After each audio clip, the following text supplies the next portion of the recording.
Nah, ketika pembelian ini dan event tertentu diikuti dengan cliff unlock, ya biasanya developer ini menggoreng harga secara mati-matian. Ada alasan ya, atau ada kriteria tertentu apakah cliff unlock ini dilihat sebagai sesuatu yang bullish atau bearish. Bullish apabila unlocknya ini kurang dari 5% dari supply-nya yang ada. Jadi kalau misalkan supply-nya adalah 100 juta, kalau mereka mau unlock hanya 3-4 juta itu masih fine.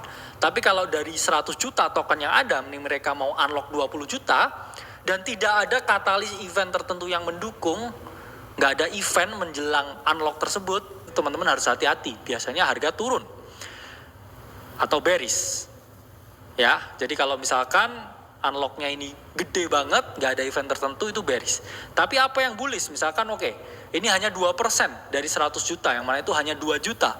Ditambah juga ini mereka mengadakan blockchain event di Shanghai atau blockchain event di Seoul, dan mereka buka booth di sana untuk menjelaskan program-program baru yang mereka lakukan. Itu cenderung bullish. Karena apa? Mereka effort push the marketing system supaya berjalan dan harga ini bisa mengalami yang namanya kenaikan. Nah, data dari Messari menunjukkan bahwa ada kecenderungan bullish ke beberapa cliff unlock yang terjadi. Jadi dari semua cliff unlock yang pernah terjadi, ini di rata-rata ternyata banyak harga altcoin ini yang mengalami kenaikan setelah adanya cliff unlock. Kita pun juga bedah secara dalam dengan puluhan modul yang ada di Akademi Kripto mengenai bagaimana trading strategi menggunakan strategi unlock ini.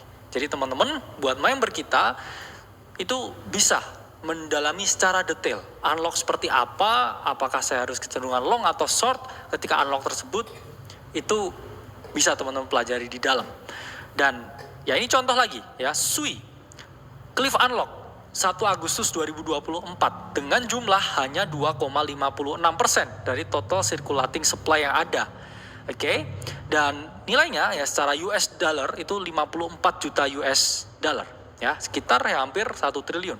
Nah, di saat yang sama timnya SUI ini mereka bekerja sama dengan Grayscale untuk membuka yang namanya Grayscale SUI Trust. Dan di sini ya berarti kan mereka mendorong event tertentu ketika mereka ini punya yang namanya cliff unlock. Jadi ada cliff unlock, oke kita buat event ya, kita panas-panasin supaya banyak yang beli. Dan